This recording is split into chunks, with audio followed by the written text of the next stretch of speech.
क्यों 7 भाइयों ने अपनी ही बहन को मारकर उसका मांस खाया। बहुत पुराने समय की बात है। एक गांव में एक परिवार रहता था जिसमें 7 भाई और एक बहन थी। उनके माता पिता जल्दी ही गुजर गए तो बच्चों ने भी जल्दी ही व्यावहारिक काम सीख लिया। सातों भाई अपनी बहन से बहुत प्यार करते थे। बहन भी अपने जान से प्यारे भाइयों का बहुत ख्याल रखती थी। इसी तरह समय बीतता गया और एक दिन जब सातों भाई शिकार पर गए थे, शाम होने को चली थी, तभी बहन उनके लिए भोजन तैयार कर रही थी। जब वह सब्जी के लिए हरी साग काट रही थी, तभी चाकू की तेज धार से उसकी उंगली कट गई और खून बहने लगा। पहले तो वह घबरा गई, लेकिन खुद को संभाला। उसने सोचा, अगर भाइयों को पता चला तो बहुत परेशान होंगे, मुझे उन्हें यह बात नहीं बतानी चाहिए। उसने जल्दी से बहते खून को अपनी ओढ़नी से पोंछना चाहा, किंतु उसे लगा कि अगर भाई ध्यान से देखेंगे तो उन्हें पता चल जाएगा। बहुत सोच विचार के बाद जब उसे कुछ समझ न आया तो उसने अपना बहता हुआ खून उसी साग से पोंछ लिया जिसकी वह सब्जी बनाने जा रही थी। जब शाम को सातों भाई घर लौटे तो बहन ने सभी के लिए खाना परोसा। आज का साग इतना स्वादिष्ट था कि सातों भाई अपना उंगलियां चाटते रह गए और बोले, बहन आज की साग तो लाजवाब बनी है, ऐसा स्वाद पहले कभी नहीं आया। बहन उनकी तारीफ सुनकर मुस्कुरा उठी। उसने सोचा कि चलो भाई खुश हैं, यही बहुत है। लेकिन बात यहीं खत्म नहीं हुई। अगली सुबह जब सातों भाई शिकार के लिए जंगल गए तो उसी बात पर चर्चा छिड़ गई कि बहन ने साग में ऐसा क्या डाली थी कि उसका स्वाद इतना लजीज था। सबने तय किया कि आज इसके बारे में बहन से जरूर पूछेंगे। शाम को सातों भाई जल्दी घर लौट आए तो देखा बहन खाना बना रही है। तब बड़ा भाई उसके पास जाकर बोला था कि सातों भाई अपना उंगलियां चाटते रह गए और बोले, बहन आज की साग तो लाजवाब बनी है, ऐसा स्वाद पहले कभी नहीं आया। बहन उनकी तारीफ सुनकर मुस्कुरा उठी। उसने सोचा कि चलो भाई खुश हैं, यही बहुत है। लेकिन बात यहीं खत्म नहीं हुई। अगली सुबह जब सातों भाई शिकार के लिए जंगल गए तो उसी बात पर चर्चा छिड़ गई कि बहन ने साग में ऐसा क्या डाली थी कि उसका स्वाद इतना लजीज था। सबने तय किया कि आज इसके बारे में बहन से जरूर पूछेंगे। शाम को सातों भाई जल्दी घर लौट आए तो देखा बहन खाना बना रही है। तब बड़ा भाई उसके पास जाकर बोला, बहन तुमने कल साग में ऐसा क्या डाली थी कि उसका स्वाद बहुत ही अनोखा था। बहन पहले तो बात को टालने की कोशिश की, लेकिन बड़े भाई के बार बार पूछने पर उसने बता दिया उसकी एक उंगली कट गई थी और उसने अपना बहता हुआ खून उसी साग में मिला दिया था। जैसे ही यह बात 6 भाइयों के कानों तक पहुंची तो मानो उनके चेहरे के भाव ही बदल गए। शाम को जब सातों भाई एक साथ बैठे थे तो बड़ा भाई बाकी भाइयों से कहने लगा, सोचो जब बहन के खून की चंद बूंदें इतनी स्वादिष्ट हैं तो उसका मांस कितना स्वादिष्ट होगा। बाकी भाई भी इस क्रूर विचार पर सहमति जताते हुए बोला, हाँ अवश्य ही बहन का मांस बहुत ही स्वादिष्ट होगा। अब 6 भाइयों को बहन का मांस खाने की लालसा जाग उठी, परंतु सबसे छोटे भाई को यह सुनकर गहरी बेचैनी हुई। उसने सोचा, कैसे हो सकता है कि कोई अपनों के साथ इतना भयानक विचार करे। तभी बड़ा भाई बोला, कल ही हम लोग बहन को शादी का झांसा देकर जंगल ले जाएंगे। और सभी भाइयों ने हामी भरते हुए बड़े भाई की बात मान ली। लेकिन छोटा भाई अपने भाइयों की बातें सुनकर बहुत परेशान होने लगा। वह अपनी प्यारी बहन को बचाने के लिए बेचैन सा हो गया। वह खुलकर इसका विरोध नहीं कर सकता था क्योंकि 6 भाई एक तरफ थे। अगले दिन बड़े भाई ने बहन को बड़े प्रेम से बुलाया, प्यारी बहन तुम अब शादी के लायक हो गई हो। हमने तुम्हारे लिए एक बहुत ही सुंदर और योग्य वर खोज लिया है। आज हम तुम्हें उसका घर दिखाने ले चलेंगे, तुम तैयार हो जाओ। बहन यह सुनकर बहुत खुश हुई। आखिरकार वह भी अपना घर परिवार बसाने का सपना देख रही थी। वह उत्साह से तैयार हुई और अपने भाइयों के साथ चल पड़ी। रास्ते भर बहन खुश थी, लेकिन इतनी दूर तक चलने के कारण बहन पूरी तरह से थक चुकी थी। तब उसने बड़े भाई से पूछा, भैया मेरा ससुराल अब कितना दूर है। बड़ा भाई मुस्कुराया और सामने की तरफ इशारा करते हुए बोला, देखो वह रहा तुम्हारा ससुराल, वहाँ तुम रानी की तरह राज करोगी। बहन यह सुनकर बहुत खुश हुई और उत्साह से आगे की ओर बढ़ने लगी। लेकिन जैसे वह थोड़ा आगे बढ़ी ही थी कि अचानक उसके सभी भाइयों ने उसे पकड़ लिया। बहन कुछ समझ पाती उससे पहले ही भाइयों ने उसे पेड़ से बांध दिया। भैया ये क्या कर रहे हो, उसने घबरा कर पूछा, पर उसके भाइयों के चेहरे पर अब किसी प्रकार की दया या प्रेम नहीं था। बड़े भाई ने आदेश दिया, इसे कसकर बांध दो। अपने सभी भाइयों को हत्यारे के रूप में देखकर बहन का हृदय दहल उठा। वह फूट फूट कर रोने लगी और भगवान को याद करते हुए कहने लगी, हे भगवान मेरे अपने ही भाई मेरी हत्या करना चाहते हैं, क्या इनमें से कोई भी मेरे लिए दया या प्रेम नहीं रखता। उसकी बातें सुनकर छोटे भाई की आंखें भर आईं। उसका हृदय कांप उठा, लेकिन 6 भाइयों के नहीं था। बहन को बांधने के बाद बड़े भाई ने सबको बारी बारी से उस पर बाण से प्रहार करने का आदेश दिया। बड़ा भाई अपनी बहन पर पहला तीर चलाने ही वाला था, तभी बहन भाई के सामने करुण स्वर में गाना शुरू कर दी, मारो मारो भैया छाती में लक्ष्य करके, भैया छाती में लक्ष्य करके, तुम्हारा तीर जंगल को जाएगा भैया। बड़े भाई ने कठोरता से तीर चलाया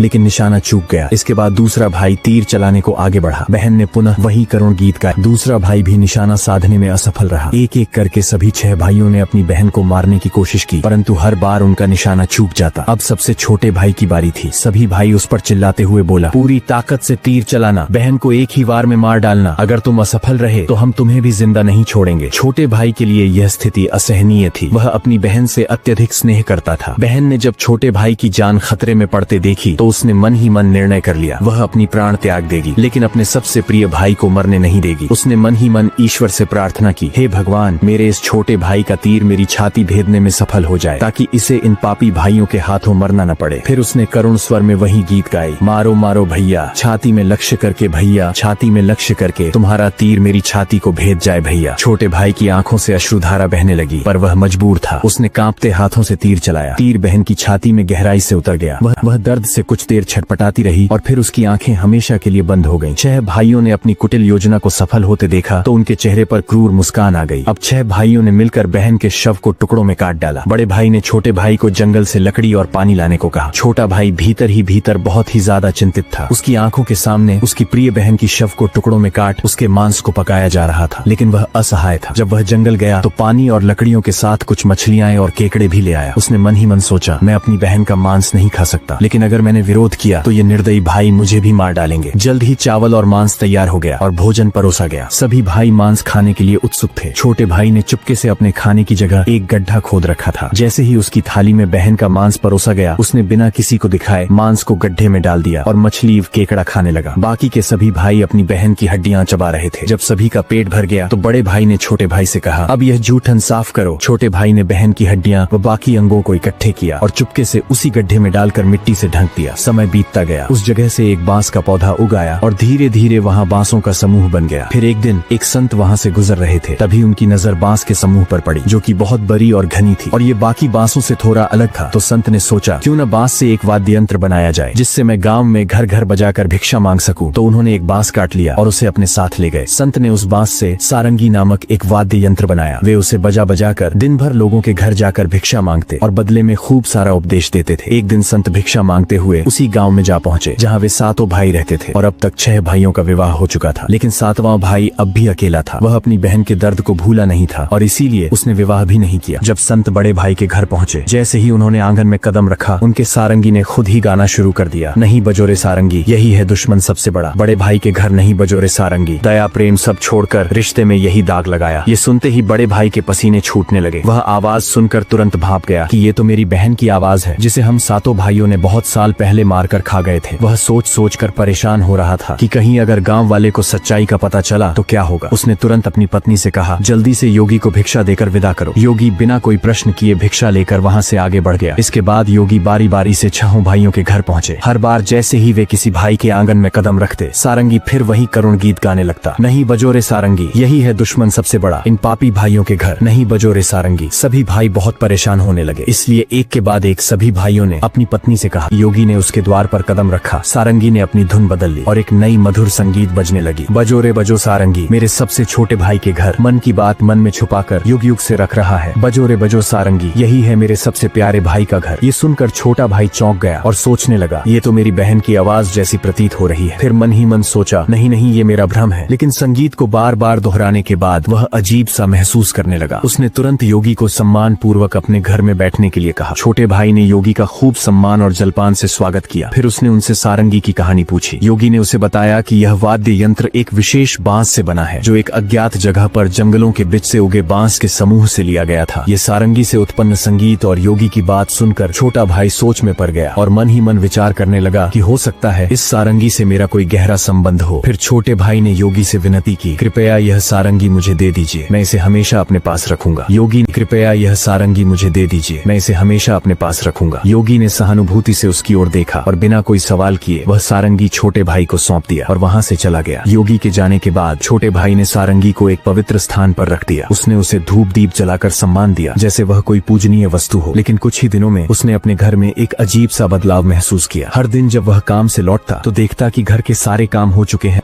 घर एकदम साफ सुथरा मिलता, बर्तन भी साफ होते थे। शुरू में उसने सोचा कि शायद कोई पड़ोसी या भाभियां मदद कर रही होंगी, लेकिन जब यह सिलसिला रोज रोज दोहराने लगा तो उसका संदेह बढ़ने लगा। उसने अपनी भाभियों के घर जाकर पूछा, क्या मेरी गैर मौजूदगी में आप लोग मेरे घर की सफाई करती हैं? भाभियां चौंक गईं, हमें तो अपने ही घर के कामों से फुर्सत नहीं मिलती, तुम्हारा घर हम कैसे साफ करें? अब छोटे भाई की जिज्ञासा बढ़ गई। उसने सच जानने का फैसला किया। जब रात हुई तो वह बिना आवाज किए घर के एक अंधेरे कोने में छुप गया। आधी रात के करीब एक हल्की सरसराहट सुनाई दी। छोटे भाई की सांसें थम गईं। कुछ ही क्षणों में सारंगी से हल्की रोशनी निकलने लगी। अचानक सारंगी के भीतर से धीरे धीरे एक परछाई सी उभरी, जो धीरे धीरे एक लड़की की आकार लेने लगी। छोटे भाई ने जो अपने आंखों से देखा वो अविश्वसनीय था। उसने तय किया कि आज रात ही वह यह उपाय करेगा। रात होते ही वह फिर से उसी जगह छुप कर बैठ गया। इस बार वह पहले से ज्यादा सतर्क और तैयार था। उसकी आंखें सारंगी पर टिकी थीं। तभी वही हल्की सरसराहट हुई और सारंगी से वही रोशनी निकली। धीरे धीरे उसकी बहन फिर से प्रकट हुई। उसने हमेशा की तरह घर की सफाई शुरू कर दी। जैसे ही युवती ने अपना अंतिम काम पूरा किया और वापस सारंगी की ओर बढ़ी, छोटे भाई ने झटपट सारंगी को उठाया और उसे आग में डाल दिया। सारंगी जलते ही उसमें से एक तीव्र रोशनी फूटी, पूरे कमरे में उजाला फैल गया। युवती अचानक रुक गई। तभी छोटे भाई ने बिना समय गवाए तुलसी जल की बूंदें उस पर छिड़क दिया। जैसे ही तुलसी जल की बूंदें उस लड़की के ऊपर पड़ी, अचानक एक चमत्कार हुआ। धीरे धीरे वह मानव रूप में परिवर्तित होने लगी। छोटा भाई एकदम चौंक गया। वह अपनी आंखों पर विश्वास नहीं कर पा रहा था, जिसे वह एक दर्दनाक हादसे में हमेशा के लिए खो चुका था, आज फिर से उसके सामने खड़ी थी। आंसुओं की धारा उसकी आंखों से बहने लगी। वह दौड़कर अपनी बहन से लिपट गया। बहन भी भाई के गले से लिपटकर जोर जोर से रो पड़ी। दोनों एक दूसरे को देखकर फुट फुट कर रो रहे थे। छोटे भाई ने अपनी बहन का हाथ थाम लिया, जैसे वह कभी उसे दोबारा खोना नहीं चाहता था। लेकिन कहानी यहीं खत्म नहीं हुई। छोटे भाई ने तय किया कि वह अपने 6 भाइयों को उनके पापों का एहसास कराएगा। छोटे भाई ने पूरे गांव वाले को इकट्ठा किया। उसके चेहरे पर दर्द और आंखों से आंसुओं की धारा बह रही थी। उसने कांपती आवाज में कहना शुरू किया, आज मैं आप सभी को एक बहुत बड़ा सच बताने जा रहा हूँ। एक ऐसा सच जिसे सुनकर आपके रोंगटे खड़े हो जाएंगे और आपको अपने ही परिवार से भरोसा उठने लगेंगे कि कोई अपनों के साथ भी ऐसा कर सकता है। लेकिन मैं ऊपर वाले से यही दुआ करता हूँ कि ऐसा किसी के साथ न हो। फिर छोटे भाई ने बताना आरंभ किया, मेरी बहन जो वर्षों पहले मर चुकी थी, उसकी मौत कोई हादसा नहीं थी, बल्कि मेरे अपने ही 6 भाइयों ने उसे शादी का झांसा देकर जंगल में ले गया और मेरे ही हाथों बहन की हत्या।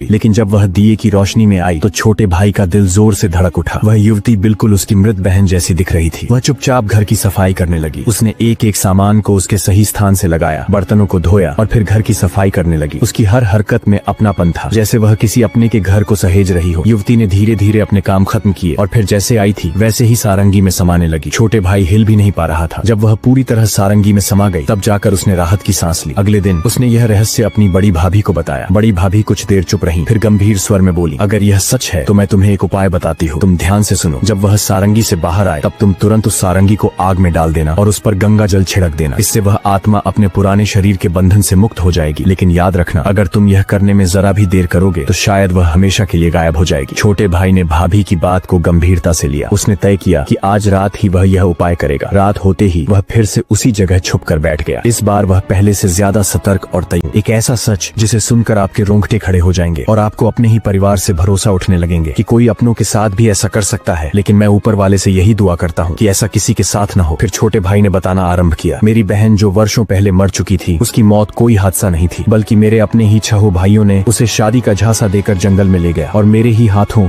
बहन की हत्या करवा दिया। इतना ही नहीं, उन्होंने उसके शव को टुकड़े कर उसके मांस को पकाकर खा भी लिया। इतना सुनते ही गांव वाले की सांसें थम सी गईं। फिर छोटा भाई बोला, लेकिन पता नहीं ये ईश्वर का कैसा चमत्कार है। मेरी बहन जो वर्षों पहले इस हादसे का शिकार हुई थी, वो आज भी हम लोगों के बीच बिल्कुल सही सलामत खड़ी है। इतना बोलकर छोटे भाई ने अपनी बहन को आवाज दिया, आओ बहन, सबके सामने आओ। बहन धीरे धीरे आगे बढ़ी। जब वह सबके सामने आई तो उसे देखकर सभी की आंखें फटी की फटी रह गई। किसी को भी अपने आंखों पर यकीन ही नहीं हो रहा था कि जो लड़की वर्षों पहले मर चुकी थी वो आज उन सबके सामने खड़ी है, बिल्कुल वैसे ही जैसे पहले थी। किसी को भी इस चमत्कार पर भरोसा नहीं हो रहा था, लेकिन सच तो यही था कि उसका पुनर्जन्म हुआ है। गांव वालों को छोटे भाई की बातें सुनकर और उसकी बहन पर हुई अत्याचार को देखकर सभी की आंखें नम